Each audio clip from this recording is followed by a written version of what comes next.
Bagaimana kamu mengenal Islam pertama kali? Bagaimana perasaanmu ketika bersyahadat? Apa yang paling mengesankanmu tentang Islam? Bagian paling sulit adalah ayahku, karena dia bisa dibilang ekstrim ateismenya. Jadi aku menunggu setahun sebelum memberitahunya aku masuk Islam. Dan dia berteriak, menghina aku. Karena kalian muslim makanya terjadi perang. Katanya kalau mengikuti Bible, kamu akan berbuat seperti teroris. Kamu gak akan melakukan hal-hal gila seperti sekarang.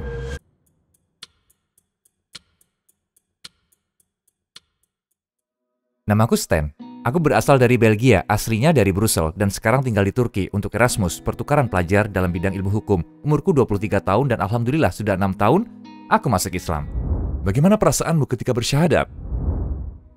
Subhanallah, karena kamu bertanya aku harus mengingat lagi. Kamu tahu waktu pagi-pagi, dingin di luar. Matahari sudah terbit dan menyinari kulit. Pada dingin pagi tapi kamu bisa merasakan panas matahari kan? Karena cuacanya dingin, tapi matahari memang istimewa. Dan kamu bisa merasakan panasnya di kulitmu. Seperti itulah rasa hatiku ketika aku bersyahadat. Aku nggak bercanda, begitulah perasaanku sebenarnya. Wallahi, seperti ku bilang, aku nggak bisa mengalami perasaan itu lagi karena ia adalah salah satu perasaan termurni yang pernah ku alami. Seperti sesuatu terjadi denganmu ketika bersyahadat. Bagaimana perasaanmu ketika pertama kali sholat? Pertama kali sholat, aku nggak begitu sadar apa yang kulakukan. Karena aku nggak mengetahui kenapa sholat itu penting. Kenapa aku harus melaksanakan sholat. Maksudku aku tahu Allah Subhanahu wa Ta'ala itu ada dan Allah Subhanahu wa Ta'ala adalah Tuhan yang harus kita sembah. Tapi aku nggak tahu kenapa sholat itu penting. Jadi ketika pertama kali sholat, rasanya seperti yoga. Kamu tahu aku seperti merilekskan diriku saja. Tapi tentu seiring waktu ketika aku tahu dan bisa mencocokkan semuanya, jadinya seperti kamu tahu sesuatu yang dinanti. Karena kamu tahu sholat tidak hanya merilekskan, tapi juga memberikan kedamaian yang nggak bisa ditemukan pada aktivitas lain. Kamu tahu terkadang aku mendengar orang berkata di Turki terutama aku merokok. Dan aku bertanya kenapa? Bro, aku jadi begitu damai. Dan aku berpikir, bro, kalau kamu sholat jauh lebih baik dari merokok. Ribuan kali. Kamu tahu, tapi mereka nggak tahu. Tapi alhamdulillah. Bagaimana kamu mengenal Islam pertama kali? Mudah jawabannya. Aku masih muda ketika 9/11 terjadi. Menara Kembar, Al-Qaeda, dan Osama bin Laden. Dua frasa ini adalah yang pertama yang kuhubungkan dengan Islam. Jadi itulah cara di mana Islam masuk dalam hidup kami bagi seluruh masyarakat Belgia. Kenapa kamu memilih Islam dan bukan agama lain? Kamu tahu, bukan aku yang memilih Islam. Karena masuk Islam adalah petunjuk dari Allah Subhanahu wa Ta'ala. Tapi alhamdulillah, nikmat yang besar bahwa aku masuk Islam. Dan terutama, kisahku sedikit unik. Karena dulu aku nggak percaya agama apapun. Aku benar-benar ateis. Tapi alasan kenapa Islam bagiku agama yang benar. Dalam agama tentu, kita punya yang dipanggil tauhid, keesaan Tuhan. Dan konsep Islam sangat jelas. Itulah kenapa Islam bagiku adalah agama paling murni, karena yang paling dekat dengan sumber asalnya. Bagaimana orang di sekelilingmu bereaksi ketika kamu masuk Islam? Bagaimana keluargamu bereaksi? Sedikit lucu, karena ibuku tentu rahmah atau kasih seorang ibu kepada anaknya sangat besar. Maksudku dia orang pertama yang kuberitahu. Baru 1 hari aku langsung memberitahunya. Tanpa keraguan apapun. Ku bilang, Mama, aku harus memberitahumu sesuatu. Dia bilang, oke, ada apa? Ku bilang, aku masuk Islam. Dan dia merespon begitu baik. Karena aku tahu ibuku, pikirannya begitu terbuka. Dia biasa tinggal dengan orang dari latar berbeda. Dia dulu belajar di luar negeri juga. Jadi aku tahu dia memiliki semacam wawasan global. Dan dia bilang dengan lembut, oke, kamu tahu aku nggak percaya Islam. Aku nggak menerimanya. Tapi tetaplah pada pilihanmu dan aku akan selalu mencintaimu apapun kepercayaanmu. Jadi 50% ujianku sudah lulus. Tapi bagian tersulit adalah ayahku, karena ateismenya ekstrim. Bukan hanya kepada Islam, tapi agama secara umum. Dia tidak suka. Jadi aku menunggu setahun sebelum memberitahunya aku masuk Islam. Karena aku tahu sendiri, khususnya pada waktu aku masuk Islam, kamu tahu pemberontakan ISIS dan masalah di Syria. Jadi aku tahu dia akan jadi takut. Makanya aku butuh 1 tahun untuk memberitahunya. Dan waktu itu pukul 2 pagi, kami mau berangkat ke Perancis untuk liburan. Dan aku ingat betul momen itu, karena aku di depan dengan ayahku, adik-adikku dan ibuku di belakang. Dan aku bilang kepadanya bahwa aku harus memberitahumu sesuatu. Dia melihatku dan berkata, ada apa? Apakah kamu gay? Aku bilang, enggak, aku bukan gay, bukan itu masalahnya. Jadi apa masalahnya? Jadi ku bilang, Papa, kamu akan menemukan sebuah Quran dalam kamarku, juga sajadah tempat sholat. Dan aku memberitahumu bahwa itu barang kawan-kawanku, tapi bukan itu milikku. Jadi dia melihatku lagi dan berkata, kamu masuk Islam? Dan aku begitu takut memberitahunya, karena aku tahu dia akan terkejut dan mungkin merasa tersinggung. Tapi pada saat yang sama, iman dalam hatiku begitu teguh dan aku percaya sangat kuat dalam Islam sehingga aku berkata, kamu tahu apapun yang terjadi, aku tahu rencana Allah Subhanahu wa taala lebih baik dari harapanku. Dan Allah Subhanahu wa taala berkata, jika engkau percaya padaku, takut padaku, aku akan melindungimu dengan cara yang engkau tidak bisa bayangkan. Jadi kalaupun kamu mau mengusirku keluar rumah atau dari keluarga, aku tahu akan ada solusi. Jadi aku melihat matanya dan berkata, ya, aku masuk Islam. Aku seorang muslim. Selama 10 detik, dia tidak mengatakan apapun. Setelah 10 detik, dia seperti gunung berapi meledak, berteriak, menghina. Apa yang telah kamu lakukan? Bagaimana kamu bisa masuk Islam? Kita orang Belgium, orang Flandria. Kita bukan muslim, kamu gak bisa jadi orang Arab. Kamu tahu, dia menganggap muslim dan Arab sama. Dan jadi lucu karena lalu dia berhenti bicara lama sekali. Dan kemudian ibuku berkata sesuatu yang mengesankan. Dia berkata kepada ayahku, oke, kamu ateis. Dan orang ateis mengklaim bahwa mereka menghormati semua agama. Tapi jika anakku percaya suatu agama, kamu gak mau lagi bicara dengannya. Sampai kamu bicara lagi dengan anakku. Setelah 5 menit dia bicara lagi dengan ibuku. Alhamdulillah. Jadi itulah respon yang paling penting. Tentu kawan-kawan juga. Maksudku ada yang menjauh, tapi kemudian mereka balik lagi karena melihat aku gak berubah. Seperti akan melakukan hal gila dan meledakkan sesuatu. Tapi mereka berkata bahwa aku berubah lebih baik. Jadi ya, hari pertama cukup. Kamu tahu, aneh. Mereka awalnya menjauh. Tapi alhamdulillah sekarang semuanya baik-baik saja. Seperti gak ada yang terjadi. Kamu tahu faktanya? Bahkan mereka menghargaiku. Jadi kamu tahu, kamu harus sholat dan berpuasa dan berhaji. Apakah ada di antara hal ini yang terasa sulit bagimu? Di awal ya, terasa begitu sulit. Karena khususnya sebagai mu'alaf, dan aku tahu banyak mu'alaf dan bro dan sis yang tahu masalah ini, kamu sendirian, karena orang akan membimbingmu masuk Islam. Mereka akan bilang, aku memberi buku, aku punya ini, aku punya itu, kamu tahu, kamu bisa menonton video YouTube. Tapi ketika kamu menjadi muslim, paling-paling mereka berkata, oke, alhamdulillah dia sudah muslim seperti kita. Mereka berhenti, tapi itu waktu paling krusial. Karena ketika seseorang menjadi muslim, seperti kita tahu, apa yang paling penting? Ilmu. Kamu tidak bisa beribadah kepada Allah Subhanahu wa taala tanpa berilmu. Jadi jika tidak ada yang mengajarimu ilmu, jadi ada 2 pilihan. Atau kalau kamu punya orang-orang berilmu di sekelilingmu dan petunjuk dari Allah Subhanahu wa taala, dan kamu akan menuju arah yang benar, tapi kebanyakan orang bisa menuju arah yang salah dengan melakukan keburukan atau kurang melakukan ibadah, dan mereka akan kembali menjadi seperti mereka yang dulu. Jadi alhamdulillah aku tidak beribadah banyak di awal. Tapi alhamdulillah lingkunganku baik, dan beribadah di awal begitu sulit karena aku selalu berpikir dan orang sadar, insya Allah aku akan beribadah nanti seminggu lagi aku akan sholat, seminggu lagi aku akan berhenti minum alkohol. Tapi kita tahu sendiri, inilah trik setan. Bukan membuat kita berdosa, trik setan adalah membuat kita kehilangan waktu, karena seiring waktu kita akan kehilangan ibadah. Makanya ada surah tentang waktu, yaitu Al-Azhar. Kamu tahu? Jadi aku mulai sholat 5 waktu sehari, contohnya dengan cara yang sulit. Aku mulai sholat dalam pekan pertama 1 kali, pekan kedua 2 kali, pekan ketiga 3 kali, pekan keempat, dan setelah itu aku sholat 5 waktu dalam sehari. Ya, jadi seperti oksigen untuk jiwaku. Aku gak bisa membayangkan sekarang bagaimana hidup tanpa sholat. Mustahil, seperti Ramadan. Pertama kali aku puasa Ramadan, aku mengatakan pada diriku sendiri, orang Islam ini gila, bagaimana mereka tahan? Setelah 1 hari aku mengeluh, mana tehku, mana kentang Belgiaku? Tapi alhamdulillah jika kamu sungguh memahami konsepnya dan niatmu benar, semuanya menjadi mudah. Apakah kamu menjadi lebih damai dibanding kehidupan masa lalumu dan kenapa? Tentu saja, aku menjadi lebih damai karena dalam Islam ada yang kita sebut sebagai qadar, seperti takdir. Dan Allah Subhanahu wa taala mengatakan dalam Quran dalam surat Al-Baqarah, bisa saja kamu mencintai sesuatu tapi ia buruk bagimu, dan bisa saja kamu membenci sesuatu tapi ia baik bagimu, dan Allah Subhanahu wa taala yang Maha tahu. Jadi apapun yang terjadi dalam hidup kita harus tahu rencana Allah Subhanahu wa taala lebih baik dari harapan kita, dan kita harus menerima segalanya mulai dengan menerima. Kenapa kita selalu berkata alhamdulillah? Karena kita harus menerima takdir kita walaupun yang terjadi buruk. Alhamdulillah. Walaupun ada yang wafat, oke, kamu tahu aku akan bersedih, hatiku hancur. Tapi akhirnya alhamdulillah, ada yang wafat, ada yang lahir. Kamu tahu begitulah kehidupan, begitulah semuanya. Jadi faktanya aku belajar bagaimana menerima hal buruk dan hal baik dalam hidupku, sehingga aku terbiasa. Juga perspektifnya, kamu memperlakukan orang begitu baik, kamu begitu menghormati lebih banyak hal. Memang berbeda, percayalah aku. Bagaimana anggapanmu tentang Islam sebelum menjadi muslim? Aku memang tidak begitu bersikap rasis terhadap Islam, seperti yang terjadi sekarang di Barat. Atau aku juga tidak memiliki pandangan buruk tentang Islam. Bagiku Islam terlihat aneh. Seperti jika aku bilang kepadamu, Hinduisme sepertinya oke, kamu tahu apa itu Hinduisme, tapi kamu nggak mengerti secara jelas konsepnya. Jadi bukannya aku begitu tertarik dengan Islam, dan pada saat yang sama aku juga tidak begitu peduli dengannya. Ya seperti sesuatu yang jauh dariku. Jadi aku tidak pernah berpikir, kamu tahu, menyukai agamamu secara umum. Aku tidak pernah berpikir bahwa aku akan menganut Islam, karena ateismeku dulu kuat.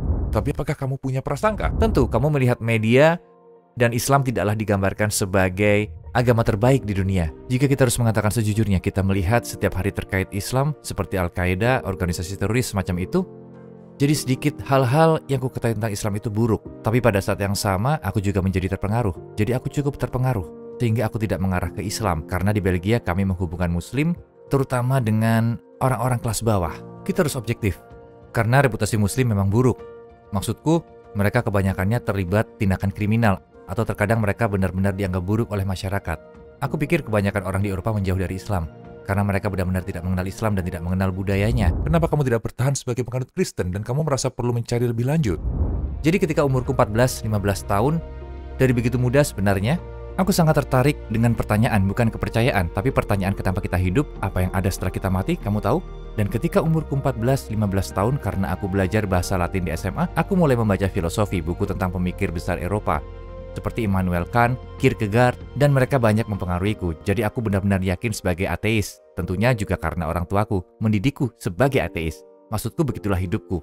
Tidak ada kepercayaan bahwa agama itu buruk. Kamu tahu argumen seperti itu bahkan di Turki kamu mendengarnya terkadang dikatakan agama itu buruk karena agama orang tidak terdidik. Kita jadi miskin, seperti itulah. Dan aku berpikir, jika aku sudah benar dan jika ateisme sudah benar, aku bisa meyakinkan siapapun orang di dunia ini menjadi ateis. Aku ke sekolah, menjumpai guru agama Islam di sekolahku, dan kusampaikan keinginanku. Aku ingin menghadiri kelasnya, tapi tentu saja bukan untuk menganut Islam, tapi untuk berdebat tentang Islam. Dan lucunya setelah 2 pekan, dia mengeluarkanku dari kelas, kamu tahu? Dia datang kepadaku dan berkata, kamu tahu aku menyukaimu, kamu anak yang baik, tapi kamu gak bisa mengikuti kelasku lagi. Jadi aku berpikir, apa yang terjadi? Faktanya, seorang ayah murid perempuan menelponnya dan berkata kepadanya, aku memasukkan anakku ke dalam kelas agama Islam untuk menambah pengetahuannya tentang Islam dan dia malah mendapatkan pengetahuan untuk menjadi kafir karena dia menjadi begitu ragu setelah diskusi yang terjadi di kelasmu. Dan aku merasa sedikit arogan, egoku tumbuh, yaitu ketika kamu merasa bangga, kamu pikir kamu tahu segalanya, kamu tahu kamu yang terpintar. Jadi ego itu berbahaya, karena ketika ego menguasai, kamu seperti buta terhadap kesalahanmu dan orang-orang di sekelilingmu. 2 pekan setelah itu aku membalikan gelang salibku dan aku begitu depresi. Dan apa yang terjadi ketika kamu mengalami sesuatu yang traumatis atau depresi, kamu ingin menyendiri. Bayangkan kamu sedang patah hati, kamu gak mau berbuat apa-apa, kamu hanya mau tetap di kamar, gak mau bertemu, kamu tahu, gak mau diganggu, bahkan oleh ibumu mau bertemu.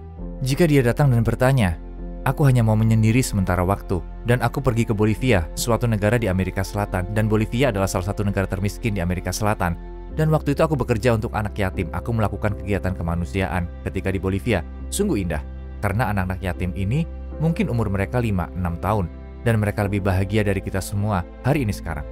Kamu tahu, aku mengeluh, mana wifi, mana listrik, kenapa iPadku nggak berfungsi? Dan anak-anak ini mereka bermain dengan kertas kecil dan mereka begitu gembira. Dan bukan hanya karena orang terkadang mengatakan mereka beragama karena mereka nggak tahu lebih lanjut apa yang terjadi. Tapi orang-orang ini punya TV. Mereka juga ada penyanyi rap terkenal, pemain sepak bola terkenal, perempuan-perempuan cantik, dan mobil-mobil besar. Jadi bagaimana mungkin? Dan aku bertanya kepada seorang anak yatim. Dan dia berkata, kamu tahu? Jawabannya begitu mudah. Tuhan mengambil ayahku, Tuhan mengambil ibuku, sehingga aku sendirian bersama Tuhan.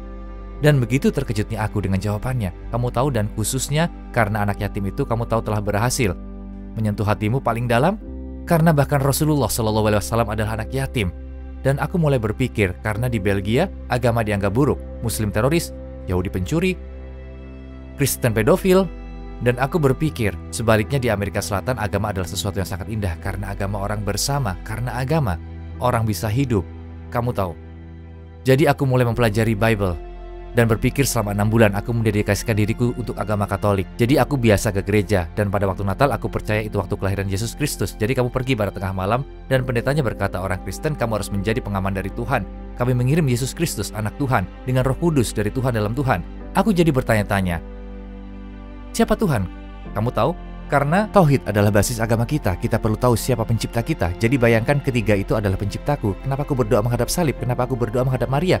Kenapa aku berdoa kepada sesuatu yang gak aku tahu? Jadi aku bertanya dan dia menjawab. Begitulah adanya, yang penting di hatimu. Dan aku merasa kasihan karena agama tidak di hati saja. Agama juga harus di perbuatan. Kita harus diyakinkan. Kenapa kita Muslim? Kenapa kita berbuat sesuatu? Kenapa kita bukan orang Kristen seperti yang kamu bilang? Karena pendeta itu, terutama kata-katanya, membuat kepercayaanku kepada agama Kristen jadi hilang. Dan kamu tahu, aku mulai menjadi ateis lagi, minum alkohol, berbuat keburukan. Dan ketika bulan Ramadan tiba, dan ada seorang murid lelaki di sekolahku, jadi aku bertanya kepadanya. Dia tampak begitu terkejut, dia mulai memberitahuku semuanya. dalam kisah yang indah, dalam Quran, dalam hadis, dan dia selalu memberikan sumber. Dan dia mengundangku 3 kali dan kamu tahu kedengarannya seperti mitologi Turki. Bahwa aku akan datang, insya Allah aku akan datang. Akan datang, tapi akhirnya aku tidak datang. Dan ketiga kalinya dia berkata, aku mengagumi kepribadianmu. Tapi fakta bahwa kamu memberi semua agama kesempatan, tapi Islam tidak menyakiti hatiku. Jadi aku bilang, kamu tahu, aku akan memberinya kesempatan. Aku pergi ke masjid, mengambil gambar, sehingga aku bisa bilang bahwa aku sudah mengkaji Islam. Jadi aku sudah ke masjid dan lain-lain, dan mereka nggak akan menggangguku lagi. Tapi tentu saja kamu berencana, Allah Subhanahu wa Ta'ala menentukan. Dia adalah perencana terbaik. Jadi hari itu aku pergi ke masjid tiba-tiba. Dan lucunya karena orang pertama yang kulihat adalah seseorang dengan janggut panjang, berpakaian Arab, dan kamu tahu, orang-orang inilah yang dilihat di TV, yang digambarkan sebagai ISIS atau organisasi buruk lainnya. Jadi aku berpikir, oke, aku harus keluar atau akan dibunuh. Tapi malah dengan ramah, Assalamualaikum bro, kamu mau minum teh? Kamu tahu aku hanya mau mengunjungi masjid ini. Masuk, ayo masuk katanya. Dan aku duduk di dalam masjid, mengambil gambar. Dan banyak orang, kamu tahu pada waktu itu setelah aku mengambil gambar, semua orang masuk. Dan jika begitu, kamu nggak bisa keluar, akan tidak sopan kalau keluar.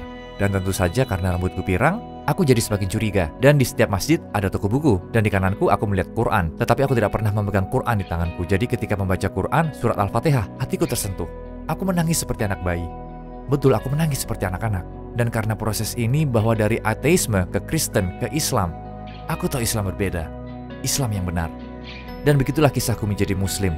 Alhamdulillah. Jadi kamu bilang, nggak ada jawaban logis dalam agama Kristen. Jadi jawaban logis seperti apa yang kamu dapat dari Islam? Tentu saja, dalam agama Kristen ada banyak kesamaan dalam agama Kristen dan Islam. Jadi aku pernah di Jordan untuk belajar studi Islam. Dan aku duduk dengan syekh terkenal dan meminum teh. Dan ketika aku ke perpustakaannya, aku melihat buku tentang tauhid, akidah, dan aku melihat Bible. Dengan mata kepalaku sendiri, kenapa seorang ulama besar menyimpan Bible di perpustakaannya. Antara buku-buku itu, buku-buku Islam kamu tahu nggak masuk akal. Jadi aku mendatangi syekh itu dan bertanya kenapa ada Bible dalam perpustakaanmu. Dia menjawab, setelah serangan teroris, ada seorang lelaki Syria di Jordan, seorang Kristen, dan dia datang ke rumahku. Berlari, dia tinggal dekat rumahku dan dia berteriak dan menghinaku. Karena kamu para muslim terjadi perang, dan jika kamu muslim tidak di sini, tidak akan ada masalah. Dan dia bilang, apa dasarmu mengatakan begitu? Kenapa kamu berkata begitu? Katanya kalau kamu mengikuti Bible, kamu tidak akan melakukan serangan teror, kamu tidak akan melakukan hal-hal gila yang kamu lakukan sekarang. Pertama-tama kata syekh itu, tenang dulu. Enggak, aku nggak mau tenang. Aku nggak mau menjabat tanganmu, aku nggak mau masuk. Dia bilang, tenang dulu, ayo masuk. Setelah sekian waktu berlalu, orang itu masuk dan minum teh. Lalu syekh itu berkata, ayo bersepakat. Aku membaca Bible-mu dan kamu membaca Quran. Setelah kamu membaca Quran, datang lagi ke sini. Aku akan mulai membaca Bible dan kita bisa berdiskusi tentangnya. Dia menjawab, oke, dia setuju. Setelah 4 hari, orang itu datang lagi ke rumah syekh itu dan mengetuk pintu. Syekh itu terkejut dan berkata, kenapa dia mengetuk pintuku setelah 4 hari? Mustahil dia sudah selesai membaca Quran. Maksudku bisa saja, tapi akan aneh kalau bisa membaca Quran dalam 4 hari. Dan orang tersebut berkata kepada syekh itu, kamu tahu? Aku merasa nggak enak telah menghinamu, telah mengatakan hal-hal buruk tentang Islam karena ketika aku membaca Quran, bahkan di awal-awal di surah Ali Imran, surah Maryam, kamu mencintai Yesus lebih dari kami, kamu berbicara begitu banyak tentang Yesus di dalam Quran, Zakaria dan Maryam. Sepertinya semua kisah mereka lebih lengkap di dalam Quran. Dan akhirnya orang tersebut bahkan masuk Islam. Jadi syekh itu mengatakan aku bahkan tidak menyentuh Bible. Kamu tahu orang tersebut datang sendiri kepadaku, seperti sudah ditakdirkan dia datang kepadaku mencari Islam, tanpa berbuat apapun. Kamu tahu, subhanallah. Kita percaya apa yang telah dikatakan Tuhan kepada Yesus. Tapi kita percaya Bible pertama, kamu tahu, bukan Bible yang ada sekarang. Karena kata-kata dalam Bible sekarang telah diubah dan kamu bisa melihat jelas di Bible. Contohnya, ketika membaca Bible, kamu bisa lihat bahwa Tuhan digambarkan hampir seperti manusia di dalam Bible. Kamu tahu dalam Bible kamu akan membaca banyak kali bahwa Tuhan diciptakan dan Tuhan tidur, Tuhan beristirahat. Dan kita tidak punya konsep ini dalam Islam. Karena bagi kita Allah Subhanahu wa Ta'ala adalah yang Maha Kuasa, yang Maha Agung, yang Maha Kuat. Jadi kita tidak tahu, kita bahkan tidak bisa membandingkannya dengan sesuatu di dunia ini. Ini hal logis pertama. Karena jika kita menyembah sesuatu seperti kita, ia tidak akan punya kekuatan. Seperti ia akan punya kekuatan sama seperti kita. Jadi Allah Subhanahu wa Ta'ala yang Maha Kuasa, itulah kenapa kita harus menyembahnya. Dia bisa mewujudkan segala sesuatu. Dan hal logis kedua adalah aturannya, akhlak etika yang kita perlu punyai sebagai muslim. Sungguh lucu ketika aku melihat orang-orang Eropa datang ke Turki contohnya dan berkata, kamu tidak boleh mencuri, kamu tidak boleh minum alkohol, karena sebagai muslim kita sudah tahu hal ini sejak 1400 tahun yang lalu. Dan subhanallah, lihat bagaimana zaman berubah. Sekarang kita harus diingatkan oleh orang non-muslim tentang aturan Islam sendiri. Harus dipikirkan dalam-dalam. Apa yang paling mengesankanmu tentang Islam? Pertama-tama aku akan bilang persaudaraannya. Tidak ada agama lain seperti Islam dengan persaudaraannya. Dan kamu bisa merasakan persaudaraan ini dalam hal-hal kecil. hal-hal yang didengar, misalnya hal kecil seperti Assalamualaikum, kami mengharapkan rahmat bagi seseorang, dan itu kalimat umum. Jika kamu ke Asia, Afrika, semua orang, setiap muslim akan menyapa muslim lain dengan Assalamualaikum. Jadi kita memiliki rasa kasih. Seperti ini antara kita. Ketika kamu melakukan hal buruk dan aku tahu kamu sebenarnya orang baik, aku akan memaafkanmu lebih mudah. Tapi ketika seseorang yang bukan muslim menyerang kita, mengolok-olok kita, melakukan hal buruk kepada kita, kamu melihat hal ini terjadi begitu banyak, khususnya pada tahun 2019. Semua orang menyerang muslim. Di seluruh dunia, kita diserang. Kamu tahu, di Australia, seorang perempuan berhijab diserang, bahkan di Turki. Terkadang perempuan berhijab diserang, tapi tetap saja kita punya rasa kasih. Jika seseorang menjadi korban, kita menerimanya lagi dalam komunitas kita, dan kita melindungi satu sama lain. Dan ini sungguh indah. Apa yang ingin kamu katakan kepada orang Kristen dan ateis yang sedang menontonmu sekarang? Pertama-tama aku berkata, jangan takut untuk mencari kebenaran pada agama lain, dan jangan takut untuk bertanya. Jangan merasa terlalu bangga juga. Jangan takut untuk mengkaji agama lain, karena nggak apa-apa. Jika nggak tahu, bahkan sebelumnya, aku jauh dari kebenaran. Dan aku juga nggak tahu banyak hal. Tapi yang buruk adalah jika kamu nggak ingin tahu. Karena dalam dunia sekarang, dengan media sosial, sangat mudah untuk tahu tentang agama dan orang secara umum. Kamu buka HP-mu dan kamu lihat hal-hal yang terjadi di Turki, di negara-negara Arab, dan kamu bisa menonton ulama terbaik dalam 5 menit di iPhone-mu. Hal-hal ini kita tidak punya sebelumnya. Sekarang jauh lebih mudah untuk mencari tahu tentang Islam. Dan terutama, jangan percaya begitu saja kepada media, karena aku juga melihat media sebelumnya. Dan jika aku mengikuti media begitu saja, kupikir aku tidak akan berada di sini di Turki, bukan hanya sebagai muslim, tapi juga sebagai manusia. Media membuat orang terpecah belah. Ada polarisasi yang tajam antara satu sama lain. Dan kita yang Kristen, Muslim, Yahudi, dari manapun kita berasal, dimanapun kita berada, kemanapun kita pergi. Dulu hubungan kita erat, kamu tahu? Jadi aku bilang cari tahu saja, jangan takut terhadap Islam, karena ia akan mengubah hidupmu dengan cara yang sangat baik. Hebat sekali, aku sangat gembira bertemu denganmu.